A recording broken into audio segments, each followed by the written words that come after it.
warahmatullahi wabarakatuh.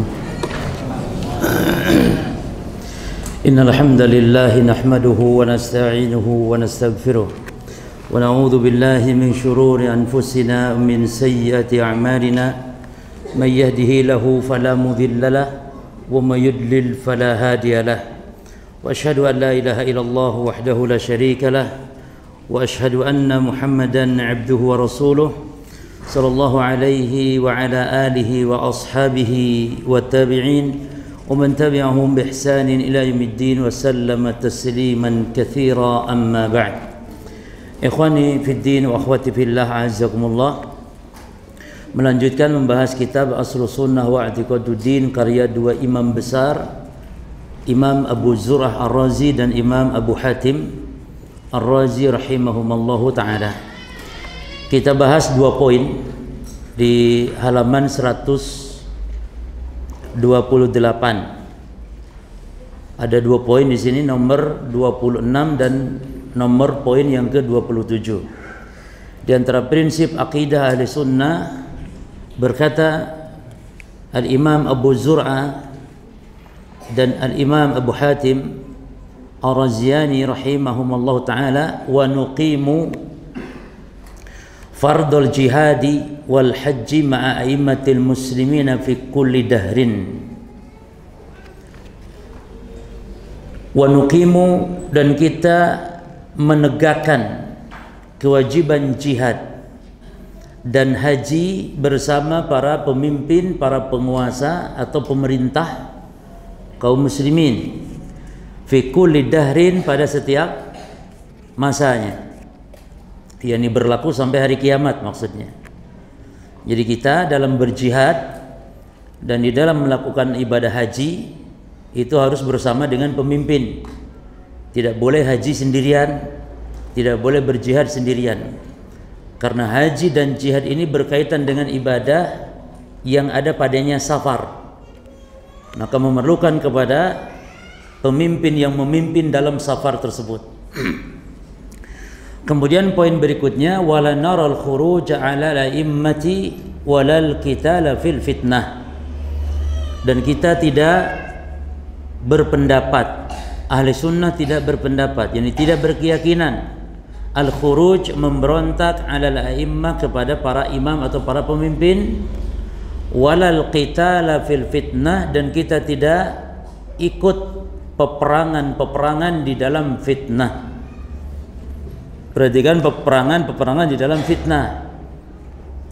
Hatta termasuk pada zaman para sahabat terjadi peperangan dan itu termasuk fitnah. Maka yang benar adalah yang tidak ikut peperangan.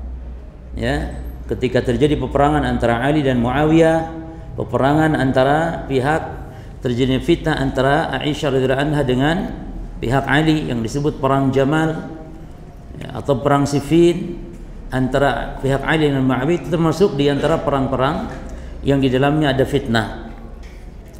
Maka kita dengar penjelasan dari Syekh Abdul Aziz Ar-Rajihi hafizahullah ta'ala. Beliau mengatakan, mengomentari atau menjelaskan dari perkataan dua imam tadi. Kata beliau, ay na'taqid fardul jihad wal hajj ma'aimatil muslimin. Yani kita ahli sunnah meyakini bahwasanya kewajiban jihad dan melakukan ibadah haji adalah bersama para pemimpin kaum muslimin fi kulli dahrin wa zamanin, pada setiap waktu, sepanjang zaman, sawaun kanu abraran atau fujjaran, baik pemimpin itu pemimpin yang saleh atau pemimpin yang jahat. Ketika pemimpin itu misalnya pemimpin jahat sekalipun, maka kalau mereka membuat aturan undang-undang tentang jihad, tentang haji, maka kita mengikutinya. Ya. Fa aqidatu ahli sunnah wal jamaah adamul khuruj ala wulatil umuri bil ma'asi. Maka akidah ahli sunnah, ini termasuk pembahasan pokok para jamaah. Termasuk antum para syabab, para pemuda. Nanti di sini Syekh akan memberikan wasiat kepada para pemuda khususnya, yang memang pemuda selalu terjangkiti, bukan terjangkiti, yakni selalu para pemuda ini memiliki sifat karakter semangat tinggi. Maka hati-hati dengan pemahaman-pemahaman sesat yang dia menggunakan atau memanfaatkan kesemangatan para pemuda tersebut dengan apa? Melakukan hal-hal yang mengakibatkan adanya pemberontakan kepada pemerintah dan semisal dengan alasan amar ma'ruf nahi munkar. Ya. Kemudian akidah Ahlussunnah wal Jamaah adalah meyakini tidak bolehnya memberontak kepada penguasa, kepada pemerintah bil ma'asi, dengan sebab pemerintah berbuat maksiat. Ya, pemerintah dolim, pemerintah jahat, pemerintah curang misalnya, tidak boleh seorang muslim dengan sebab kemaksiatan pemerintah, hatta termasuk pemerintah koruptor misalnya, urusan korupsi, urusan kemaksiatan dia dengan Allah Subhanahu wa taala, dan kita akan diminta bertanggung jawab tentang bagaimana ketaatan kita kepada mereka. Pokoknya selama pemerintah tidak memerintahkan yang batil, memerintahkan yang bertentangan dengan syariat, kita tetap wajib mentaati, baik dalam urusan-urusan yang sifatnya agama atau urusan yang sifatnya mubah.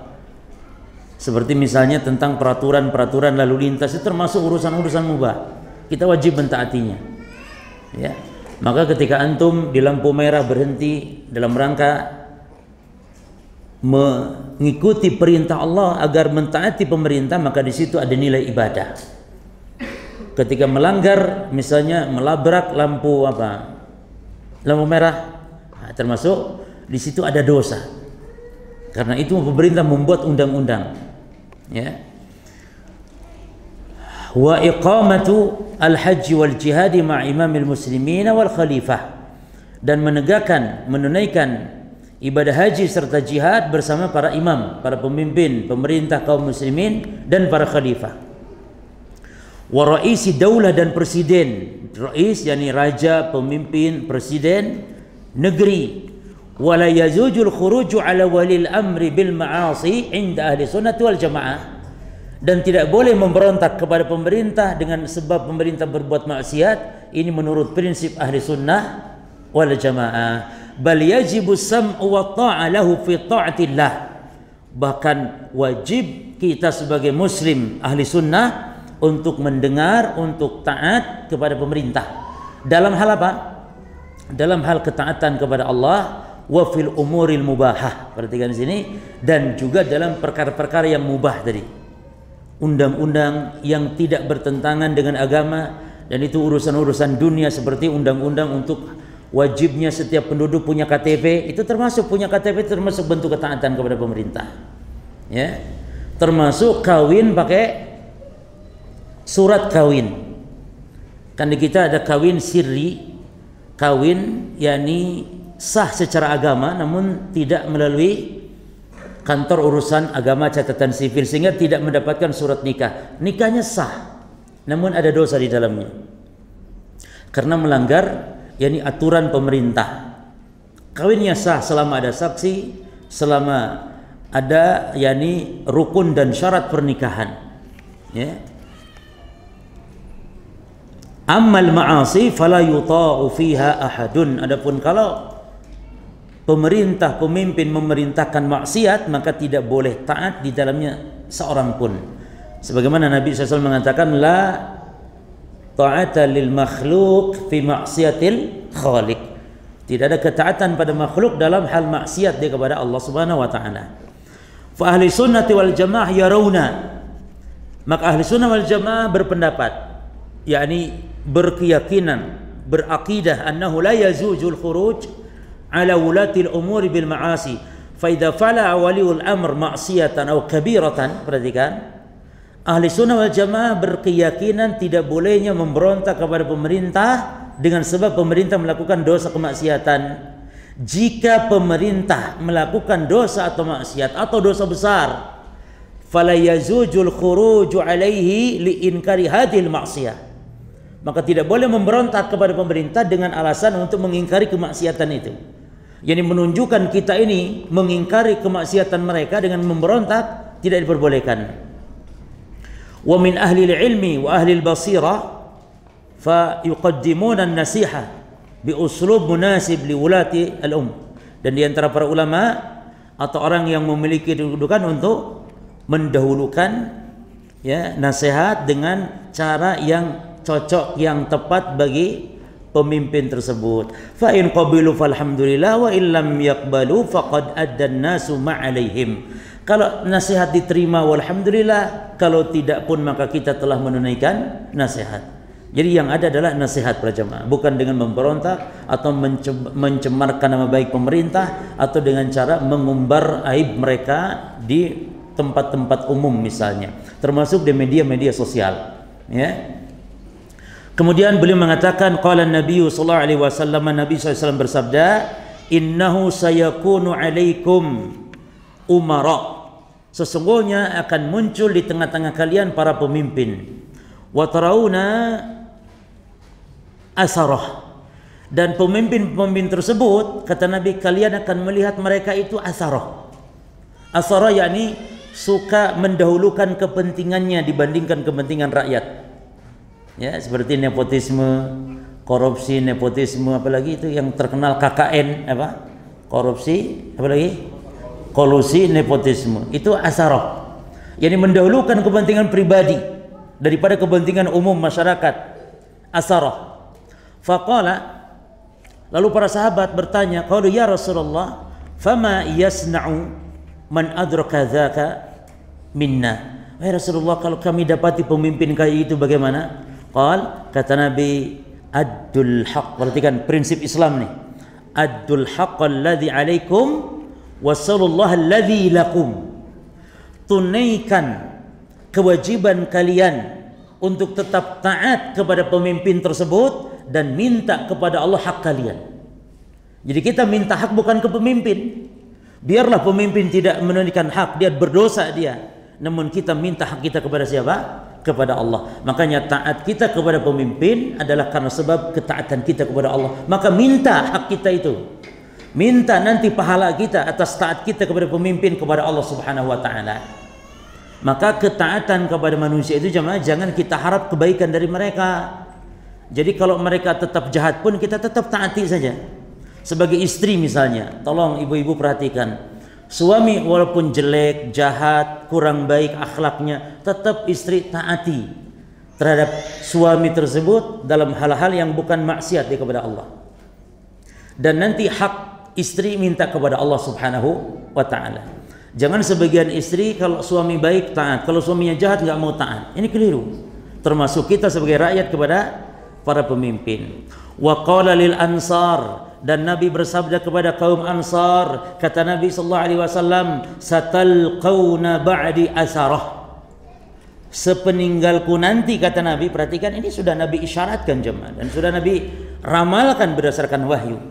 Sepeninggalku nanti kalian akan mendapati para pemimpin yang asarah, yang suka mendahulukan. Yani pemimpin suka yakni berbuat zalim kepada rakyat, tidak menunaikan haknya dengan benar, ya. Tidak menunaikan apa yang seharusnya dia tunaikan untuk rakyatnya, asal mendahulukan kepentingannya dibanding kepentingan orang banyak. Maka kata Nabi, fasbiru. Kalau kalian dapati pemimpin kayak itu, sabar saja, hatta talqauni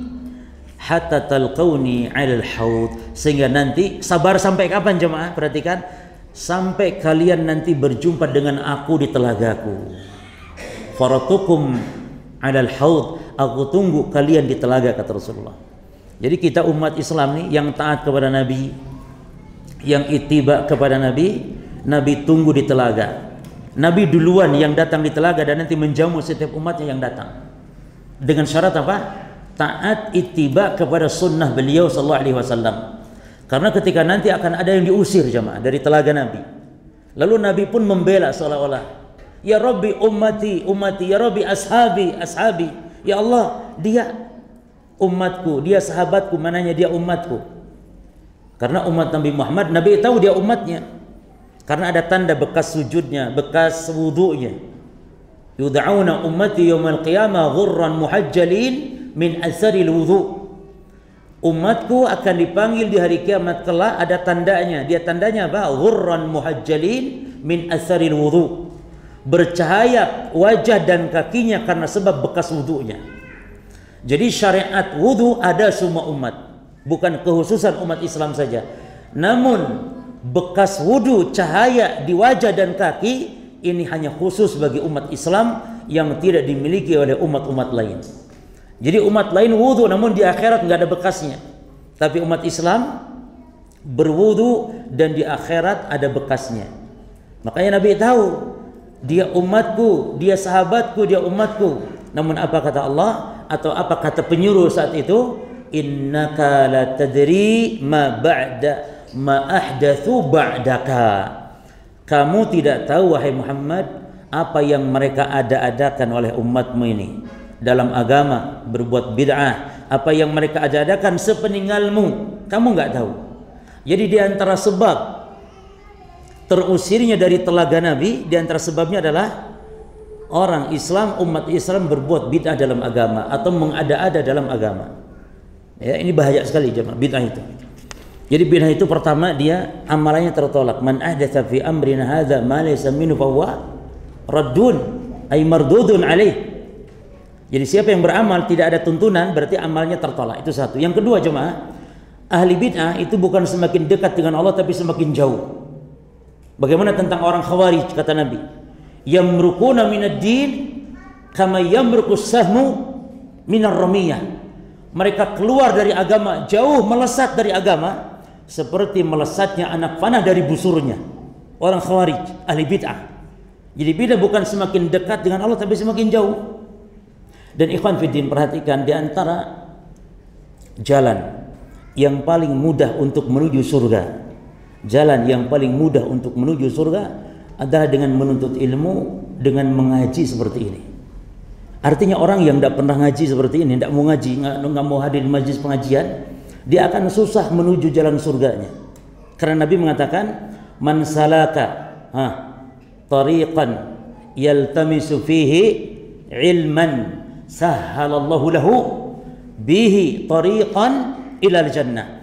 Siapa yang berjalan, yang menempuh jalan untuk belajar ilmu, untuk menuntut ilmu agama, maka Allah mudahkan jalan menuju surganya. Berarti yang tidak paham ilmu agama akan susah menuju surga, bahkan bisa keliru, bisa nyasar. Orang tidak tahu jalan Banyuwangi, tidak tahu ilmu mau ke Banyuwangi, malah jalan nang Sidoarjo. Nyasar coba, tidak sampai-sampai ke Banyuwangi. Kenapa? Tidak punya ilmu. Maka jalan surga itu bukan sholat, bukan ngaji, bukan puasa, tapi ilmu. Karena sholat nggak bisa jalan tanpa ilmu, puasa nggak bisa jalan tanpa ilmu. Ya, jadi jalan termudah menuju Allah, jalan termudah menuju surga apa? Talabul ilm. Maka beruntunglah ketika kita dimudahkan oleh Allah untuk senantiasa belajar ilmu. Bahkan Al-Imam Syafi'i sampai mengatakan kalau ada pemuda tidak mau ngaji, pemuda jauh dari ilmu, maka faqabir alaihi arba'an limautihi, maka takbirkan 4 kali karena dianggap jenazah oleh Imam Syafi'i. Pemuda yang tidak mau ngaji, takbirkan 4 kali karena dianggap apa? Takbir 4 kali untuk apa jemaah? Untuk jenazah, sholat mayit. Jadi para pemuda ini khususnya bersyukur ketika ada di majelis ilmu, dihabiskan waktu muda dengan belajar. Apalagi kalau kami sudah tua begini jemaah, ya udah musibah. Campur dengan cari beras, susah waktu nyari beras, waktu nyari duit, akhirnya waktu kita ngaji ini sisa, akhirnya sisa capek, sisa letih. Padahal apa kata Nabi dalam hadis qudsi, beliau berkata bahwasanya Allah Ta'ala berfirman, ya ibna Adam tafarrag li ibadati. Wahai bani Adam, kata Allah, tafarrag li ibadati, yakni luangkan sepenuh waktu, ya, luangkan waktu sepenuhnya untuk beribadah kepadaku, yakni jangan sisa-sisa. Amla sadraka, yakni ghinan, Allah akan penuhi hati kita dengan kekayaan, kecukupan. Ini menunjukkan bahwa ibadah termasuk menuntut ilmu harus betul-betul yakni meluangkan waktu sebanyak-banyaknya, seluas-luasnya dalam belajar. Para ulama kita bagaimana para jemaah? Ada orang yang hanya mencari satu hadis saja sampai berjalan menempuh waktu berbulan-bulan, ya. Dan itu ditempuh oleh para ulama, menunjukkan keseriusan mereka dalam belajar. Ada ulama yang belajar seperti misalnya Imam Ahmad saja dari Baghdad dia berangkat ke San'ani, ke Imam Abdul Razak As-San'ani, itu berjalan kaki belajar agama, dia tinggalkan anak istrinya. Dia siapkan nafkah untuk nafkah anak istrinya, setelah itu berangkat untuk bukan bekerja, berangkat untuk belajar agama. Demikian para salaf semangat mereka dalam beribadah. Baik. Fa min aqidati ahli sunnah wal jamaah adamul khuruji ala ulatil umuri bil ma'asi wal kaba'iri wal zulm. Maka akidah ahli sunnah tidak bolehnya memberontak kepada pemimpin dengan kemaksiatan atau dosa-dosa besar atau dengan kezaliman. Balil wajibu ayyasbiral muslimu, bahkan wajib muslim bersabar atas apa? Ala juril wulah wa zulmihim, atas kedoliman, kejahatan penguasa. Apa sebabnya? Kalau orang yang mendahulukan semangat tapi tanpa ilmu, dia akan mengatakan sikap seperti ini itu sikap cemen, sikap tidak berani katanya. Kok bisa sabar bagaimana? Harusnya apa? Harusnya berontak, harusnya terjang, harusnya lawan, bunuh. Nah kan begitu kalau mengikuti hawa nafsu, modal hanya semangat. Ya, wala yajuzu lahul khuruju alaihim, dan tidak boleh dia untuk memberontak kepada pemerintah. Li'annal khuruj ala walil amri wa munabadatahu yuaddi ila mafasidat kabirah. Tidak boleh memberontak, karena kalau memberontak jamaah sekalian kepada penguasa yang zalim tadi akan menghantarkan kepada mafsadah, kepada kerusakan yang lebih besar dari sekedar zalimnya penguasa. Dengan adanya pemberontakan jemaah, penguasa zalim penguasa, sudah itu mudarat memang, namun ringan dibandingkan dengan adanya pemberontakan, sehingga timbul pertumpahan darah, timbul kerusuhan, timbul kekacauan, timbul krisis di segala bidang bagi umat saat itu, krisis ekonomi, krisis keamanan, krisis akhlak. Ya, bukankah kita telah merasakan bagaimana ketika Pak Harto, dulu Bapak Presiden Soeharto turun dengan cara diberontak, dengan cara dilengsarkan secara paksa, apa yang terjadi jemaah sekalian? Terjadi fawdha, kerusakan yang sampai sekarang masih dirasakan bekasnya, tidak pernah hilang. Ya, bahkan sekarang mungkin lebih parah lagi. Karena katanya konon kalau dulu korupsi itu hanya yang ada di laci saja. Sekarang korupsi itu konon kabarnya dengan meja-mejanya diangkat. Lebih parah yakni daripada di zaman dulu. Baik. Ini apa Pak? Apa ya?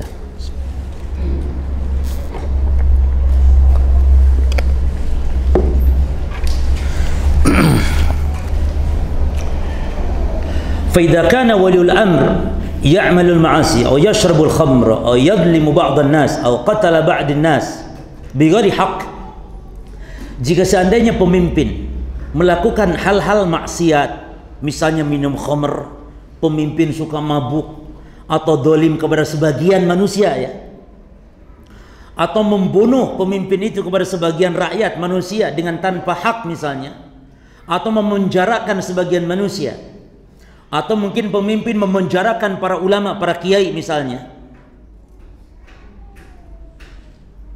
au akhadha malahu, atau pemimpin merampas harta, fa inna dzalika la yujibu, maka hal itu tidak mengharuskan dikafirkannya pemimpin tersebut, wala yajujul khuruj alaih, dan tidak boleh memberontak kepadanya.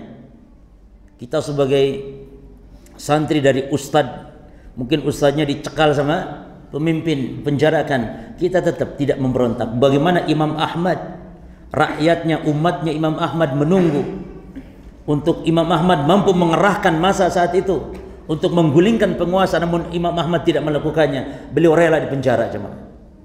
Beliau rela di penjara ketika pemerintah saat itu memaksa Imam Ahmad dan seluruh umat Islam untuk akidahnya Mu'tazilah, yang meyakini bahwa Quran adalah makhluk dan ini adalah kekufuran. Namun demikian sikap Imam Ahmad rahimahullahu ta'ala. Wala naz'al yada min ta'atihi, maka tidak boleh untuk mencabut ketaatan tangan kita dari ketaatan pemimpin. Id annal khuruj alaihi wan naj'ul yad min ta'atihi min kaba'iri dhunub. Perhatikan, karena kita tidak mau taat kepada pemimpin yang seperti itu, maka ini termasuk kita yang kena dosa. Min kabairi dzunub, dia termasuk dosa besar. Kama sabata fi sahihaini, sebagaimana dalam hadis Bukhari Muslim. Anna Nabiy sallallahu alaihi wasallam qala, man ra'a min amirihi syai'an, siapa yang melihat ada masalah problem di pemerintahnya, di pemimpinnya, yang dia yakrahuhu, yang dia benci, jadi pemimpin ini jahat, maka dia benci pemimpin tersebut. Kata Nabi, falyasbir, maka bersabarlah atas kedoliman, kejahatan pemimpin tersebut. Fa innahu man faraqal jamaah shibran famata illa mata mitatan jahiliyah. Karena siapa yang dia tidak taat, memberontak kepada pemimpin tersebut, jahat dia pemimpin tersebut, lalu dia mati, maka matinya orang tadi yang tidak mau taat kepada pemimpin tersebut walaupun jahat, matinya seperti mati jahiliyah. Berarti ini kalau ada dosa yang diancam dengan mati bangkai jahiliyah, ini tidak harus kafir, namun ini dosa besar jemaah. Dosa besar. Fa idza mata wa qad khala'a walil amr wa lam yakun fi unuki bai'ah fa maitatuhu mitatan jahiliyah. Kata Syekh, siapa yang mati lalu dalam keadaan dia tidak mau taat kepada pemimpinnya, yang meyakini wajibnya diberontak pemimpin ini, lalu dia mati, maka mati seperti mati bangkai jahiliyah. Wa hadza wa'idun syadid, dan ini ancaman yang sangat keras dari Nabi sallallahu alaihi wasallam, yadullu ala annahu murtaqibul kabirah min kabairi dzunub. Ancaman keras dari Nabi menunjukkan kita melepaskan tangan dari ketaatan kepada pemimpin, yakni kita dalam hati meyakini saja enggak usah ditaati pemimpin kayak gini nih, itu termasuk dosa besar karena diancam dengan ancaman yang berat oleh Nabi sallallahu alaihi wasallam. Wa dzalika anna al-khuruj ala ulati al-umur li inkaril munkar yatarattabu alaihi munkarun a'zam wa ashaddu min al-munkar alladhi irtakabahu. Perhatikan, karena yang namanya memberontak kepada pemimpin, memberontak kepada penguasa untuk mengingkari kemungkaran penguasa, kan? Kenapa orang memberontak pemimpin? Karena dalam rangka untuk mengingkari kemungkaran pemimpin. Itu akan berpengaruh, berakibat apa? Munculnya kemungkaran yang lebih besar, munculnya kemungkaran yang lebih dahsyat lagi dari sekedar kemungkarannya pemimpin. Seperti tadi jemaah. Apa kata beliau? Disebutkan di sini, fa antal an turid an tunkiral munkar ala walil amr. Engkau sekarang, kata Syekh, mau mengingkari kemungkaran pemimpin. Taib. Seperti kaidkar syubil khamar, mungkin pemimpin minum khamar, atau ingkari zulmi ba'di annas, atau pemimpin dolim kepada sebagian manusia, ingin sok membela rakyat kecil, kan begitu biasanya kita. Pemimpin dolim kepada rakyat kecil, lalu kita ingin membela rakyat kecil dengan kita memberontak kepada pemimpin tersebut. Maka kata beliau,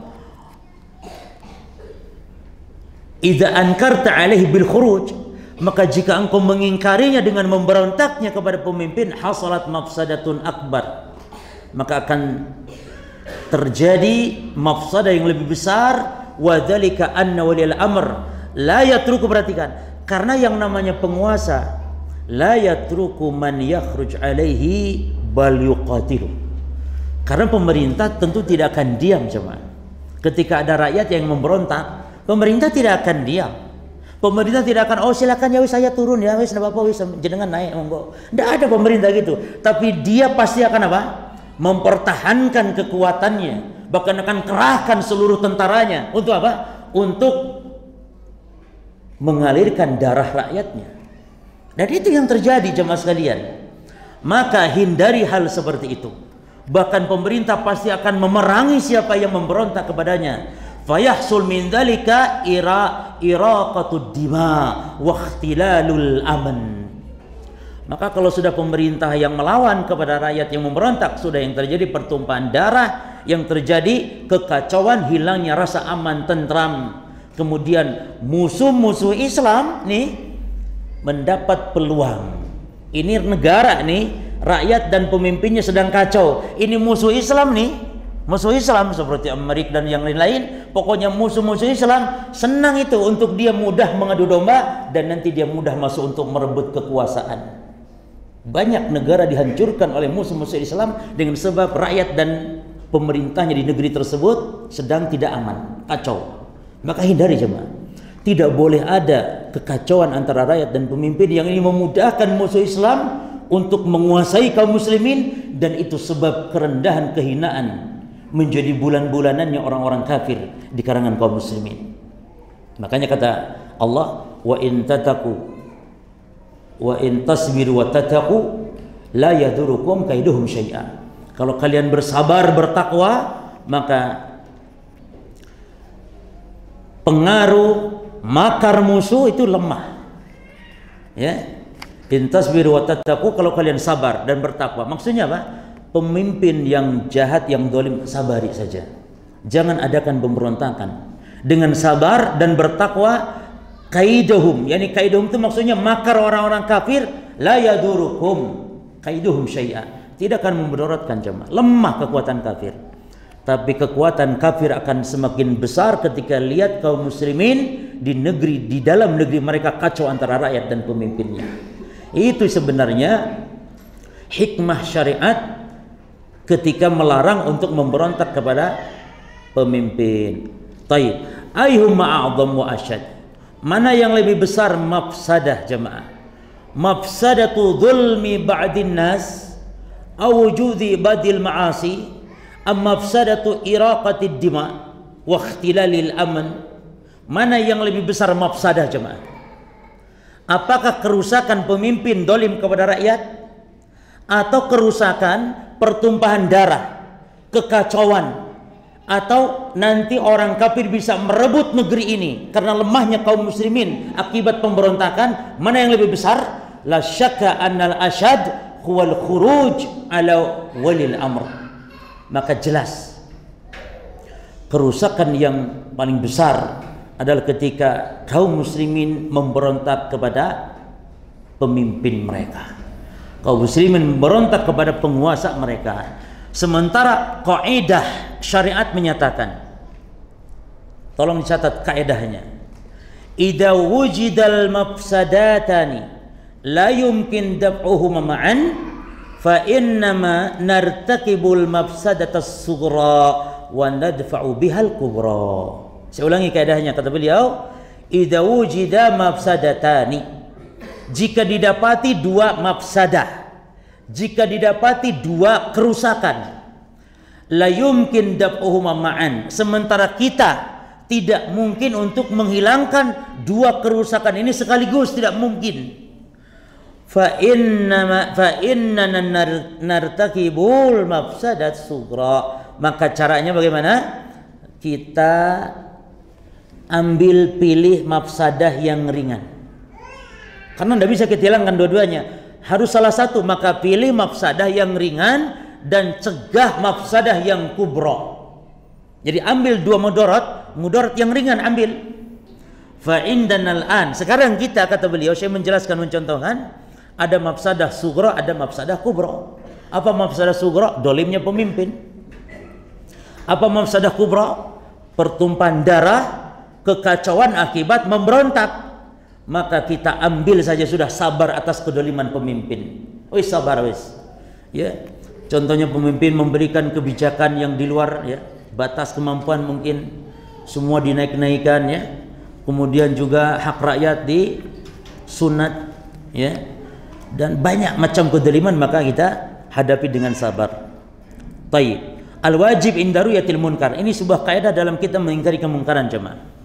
Betul itu pemimpin berbuat mungkar, namun kita punya kaidah. Kata beliau, idza ra'aita munkaran fa innaka ma'murun bin karihi. Kalau engkau melihat kemungkaran, maka engkau diperintah memang untuk mengingkarinya.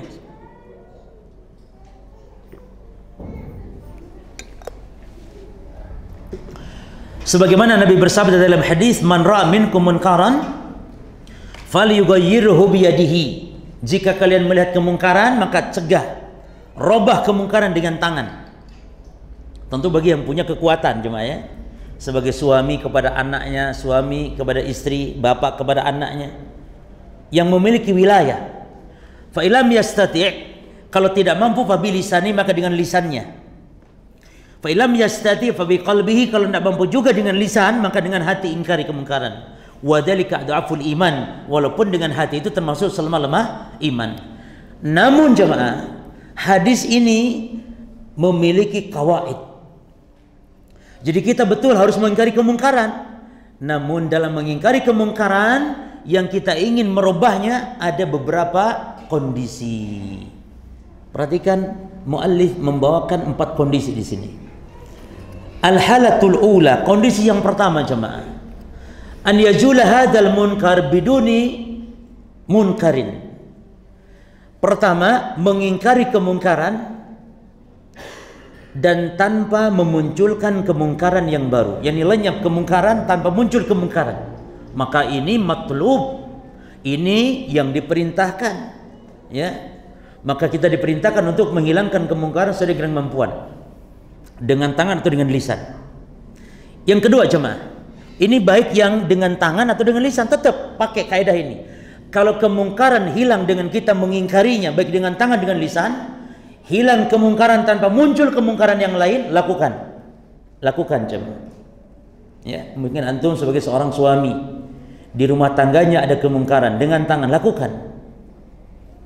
Selama tidak muncul kemungkaran yang baru atau yang lebih besar misalnya. Maka kondisi yang kedua, al-halatus tsaniyah an yajul hadzal munkar lakin yahilu mahallahu munkarun ashaddu minhu fahada la tunkirahu. Yang kedua, kemungkarannya hilang, namun nanti muncul setelah hilang kemungkaran yang kita ingkari, muncul dia kemungkaran yang lain yang lebih dahsyat. Kemungkaran ini hilang, namun muncul kemungkaran lain yang lebih dahsyat, maka kita tidak boleh mengingkari kemungkaran tersebut. Jadi Syekhul Islam ketika ada pasukan Tatar mabuk, ya, mabuk-mabukan, oleh Syekhul Islam dibiarkan. Tidak dicegah, pada itu kemungkaran. Kenapa? Karena ketika dicegah, ketika dia mabuk, nanti dia sadar, maka dia akan membunuh kaum muslimin. Yang lebih berat, muncul kemungkaran yang lebih berat, yaitu akan membunuh, maka biarkan dia mabuk. Biarkan, gak usah dicegah kemungkaran tersebut. Karena nanti yang muncul apa jemaah? Kemungkaran yang baru, yang lebih besar dari apa yang telah dia ingkari. Yang ketiga, al-halatu tsalitsah an yajulal munkar lakin yahilu mahalahu munkarun akhaf.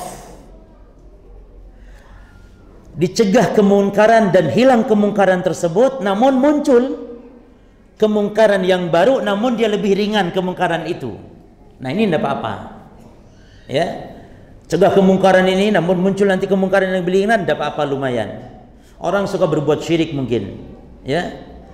Orang dicegah untuk berbuat syirik, namun nanti muncul munkar yang lebih ringan, apa? Muncul misalnya suka merokok, main musik, ini tidak masalah karena kesyirikannya hilang. Itulah. Yang keempat, al-halah ar-rabi'ah an yajul hadzal munkar wa yahilu mahallahu munkar mithlahu. Dicegah kemungkaran dan hilang kemungkaran ini, namun muncul kemungkaran yang sama, seimbang. Maka di sini apa? Perlu diperhatikan, jadi bahan pertimbangan. Mana kira-kira kemungkarannya nanti muncul seimbang dengan kemungkaran yang ada, maka dilihat ada maslahat rajihah, maka dipertimbangkan dalam masalah ini, ya. Nah, sekarang para jemaah sekalian, sikap para penguasa juga demikian. Lihat kita dalam mengingkari penguasa, mana maslahat, mana mudarat. Kalau kita ingkari penguasa zalim, memang dia bisa dilengserkan. Penguasa zalim ini bisa dijatuhkan, bisa dilengserkan, ya. Lalu diganti dengan penguasa yang baru. Namun ternyata jamaah ketika menjatuhkan pemimpin, memberontak pemimpin, muncul kerusakan lebih besar. Maka kaidah tadi mengatakan di poin yang kedua, berarti tidak boleh kita untuk mengingkari kemungkaran tersebut. Biarkan pemimpin zalim. Apabila harus ditebus dengan pertumpahan darah. Kan kemarin sempat viral tuh di video itu ketika mau pilpresnya antara Prabowo dan Pak Jokowi. Muncul dari pihak-pihak dari pihak-pihak ya orang-orang yang tidak bertanggung jawab. Jadi katanya ini harus satu periode saja dan kita harus lawan walaupun harus ditebus dengan genangan rakyat, genangan darah rakyat katanya. Jadi paslon nomor 1 ini harus dilengserkan, diturunkan, ganti dengan yang baru, walaupun kalau membangkang kita akan serang, walaupun harus ditebus dengan genangan darah rakyat. Itu sudah tidak benar itu. Ya. Presiden lengser namun harus dikorbankan apa? Darah rakyat, darah kaum muslimin. Nah, sekarang madhab ahli bid'ah tentang masalah memberontak kepada penguasa. Ada 3 golongan yang sesat, jemaah. Ya, 3 golongan yang sesat dalam masalah ini. Yang pertama, golongan yang dinamakan dengan khawarij. Yarunal khuruj ala wulatil umur bil ma'asi. Kelompok khawarij mengatakan memberontak kepada pemimpin yang berbuat maksiat itu adalah sebuah kewajiban. Sebuah kewajiban, harus diberontak pemimpin kayak gitu. Li'anna walil amr idza fa'ala kabirah kufrun 'indal khawarij. Karena menurut akidah khawarij, orang yang berbuat dosa termasuk pemimpin berbuat dosa hukumnya kafir. Nah, kalau kafir halal darahnya, boleh dibunuh, boleh dilengserkan, boleh dibunuh. Fayujibu qatluhu wa yajibu khal'uhum minal imamati wa izalatuhu. Maka wajib untuk dilengserkan, bahkan boleh dibunuh kalau membangkang. Li'annahu kafir, karena pemimpin tersebut sudah kafir. Wa hadza madhhabun batilun musadimun lin nusus. Ini madhab atau pemahaman yang menyimpang, yang batil, yang bertentangan dengan nas, yakni dengan dalil-dalil. Ya, fadhal adzan dulu, masuk adzan. Bismillah, alhamdulillah, wassalatu wassalamu ala rasulillah, thumma amma ba'd. Ikhwani fid din wa akhwati fillah, azakumullah. Yang kedua, golongan menyimpang tentang masalah sikap memberontak kepada penguasa. Yang kedua adalah golongan al-Mu'tazilah. Mereka berkeyakinan bahwa memberontak kepada penguasa yang zalim adalah merupakan prinsip agama mereka. Dan mereka memiliki 5 prinsip dalam agama, atau memiliki 5 dasar agama. Yang pertama, kata mereka, tauhid. Dan maksud dari tauhid apa, jemaah? Mengingkari sifat-sifat Allah. Ya, yang kedua, kata mereka, al-manzilah bainal manzilatain. Orang Mu'tazilah berprinsip tentang pelaku dosa besar di dunia tidak muslim, tidak kafir, tapi ada di satu tempat di antara 2 tempat. Namun di akhirat dia kekal di neraka. Nah, itu namanya al-manzilah bainal manzilatain. Dengan sebab inilah mereka dinamakan Mu'tazilah. Itu karena mengatakan orang berbuat dosa besar itu fi manzilah baina al-manzilatain. Yang ketiga, kata mereka, prinsip agama mereka infadhul wa'id, yaitu wajib atas Allah untuk menyiksa setiap yang berbuat dosa. Artinya tidak boleh adanya pemaafan. Jadi kalau ada orang berbuat dosa, kata mereka, ya harus terlaksana ancaman tadi. Misalnya Allah mengancam orang berzina dengan neraka, berarti orang yang berzina kalau nggak jadi disiksa dengan neraka, berarti Allah ingkar janji, kata mereka. Sehingga kata mereka harus disiksa. Maka mereka tidak meyakini ada yang namanya syafaat. Ya, dengan syafaat orang menjadi tidak jadi masuk neraka gara-gara syafaat. Atau yang sudah di dalam neraka bisa keluar dengan syafaat. Ini mereka tidak percaya dengan syafaat terhadap pelaku dosa besar. Mereka orang-orang Mu'tazilah. Ya, termasuk juga Khawarij tadi. Nah, jadi prinsip yang ketiga apa orang-orang Khawarij, jemaah? Infadul wa'id. Artinya ancaman Allah harus terlaksana. Yani pelaku dosa harus disiksa, tidak ada ampunan, dan harus kekal di neraka, nggak boleh keluar. Ini prinsip mereka.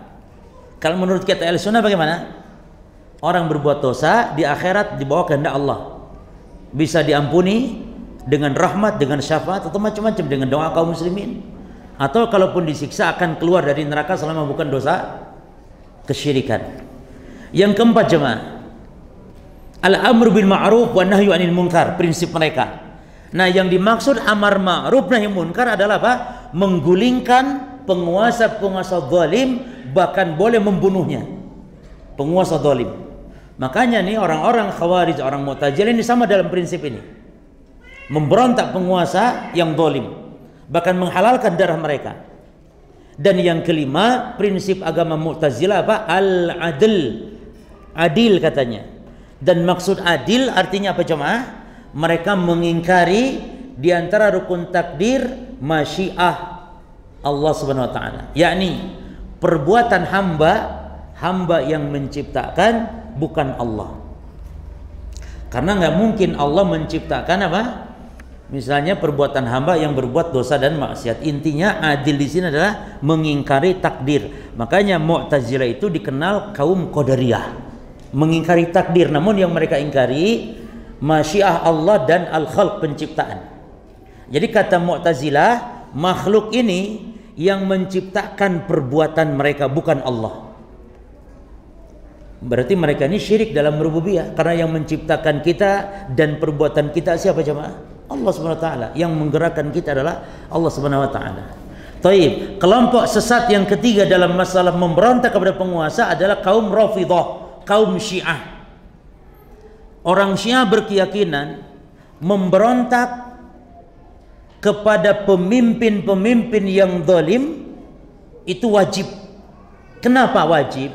Karena Syiah tidak menganggap adanya pemimpin di muka bumi kecuali pemimpin dari kalangan mereka, imam yang 12. Yaitu siapa? Ali bin Abi Thalib, Hasan, Husain dan seterusnya. 12.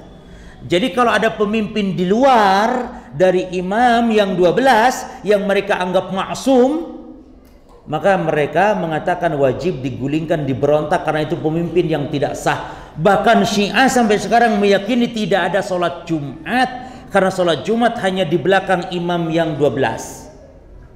Jadi enak antum masuk Syiah saja, enak, nggak usah sholat Jumat, karena imamnya belum ada. Yang lebih enak lagi jadi agama Murji'ah, antara tukang maksiat dengan yang rukuk sujud imannya sama dan sempurna, dan nanti masuk surga tingkat tinggi. Ahli maksiat masuk surga tingkat tinggi, itu agama Murji'ah. Sesat jemaah. Nah sebenarnya kesesatan golongan-golongan ini loh yang harus dikenalkan kepada umat, bukan tuduhan-tuduhan seperti yang digembor-gemborkan kesesatan Wahabi, padahal tidak ada Wahabi.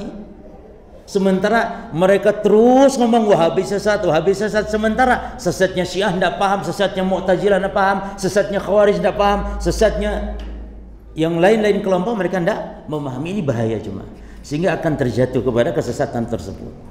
Jelas ya? Jadi ahli sunnah, perhatikan, fala yarawna al-khuruj ala wulatil amri bil ma'asi bal yarawna as-sabra ala wulatil umur. Ahli sunnah tidak. Dia berkeyakinan tidak boleh memberontak kepada penguasa yang melakukan maksiat, namun ahli sunnah bahkan berkeyakinan wajib sabar atas penguasa-penguasa yang zalim. Walihada fa in ahli sunnah hinama yaktubuna aqaidahum yaquluna fiha. Maka para ulama ahli sunnah ketika menulis kitab-kitab akidah mereka mengatakan wala naral khuruj ala immatina ulati umurina wa in jaru. Dan kami ahli sunnah tidak berkeyakinan memberontak kepada pemimpin kami dan kepada penguasa kami walaupun penguasa tersebut jahat. Wala nad'u alaihim, kami tidak mendoakan keburukan.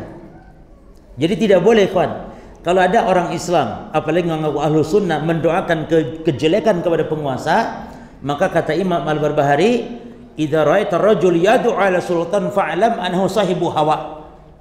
Kalau engkau lihat ada orang mendoakan jelek penguasa, maka ketahuilah dia ahli bid'ah.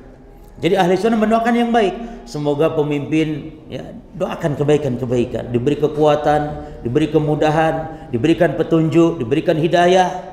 Bukan malah semoga pemimpin binasa, dasar kampret, dasar cebong. Tidak boleh jemaah. Itu bukan prinsip ahli sunnah wal jamaah. Wa nara ta'atuhum min ta'atillah. Dan ahli sunnah meyakini bahwa mentaati pemimpin adalah sebagai bentuk ketaatan kepada Allah. Malam ya'mur bima'siyatin, selama tidak memerintahkan kemaksiatan. Wa nad'u lahum bis salah, dan mendoakan kebaikan dan mendoakan dengan keselamatan mendoakan dengan sehat walafiat, wa dzalika fi kulli aqidatin tuktabu, dan itu di semua buku-buku akidah pasti membahas ini. Tidak ada buku akidah ahli sunnah pasti membahas tentang masalah pentingnya untuk mendoakan kebaikan, tidak boleh yang berontak kepada pemimpin. Ini yang bisa kita sampaikan. Dan pesan terakhir jemaah terkait tentang virus corona.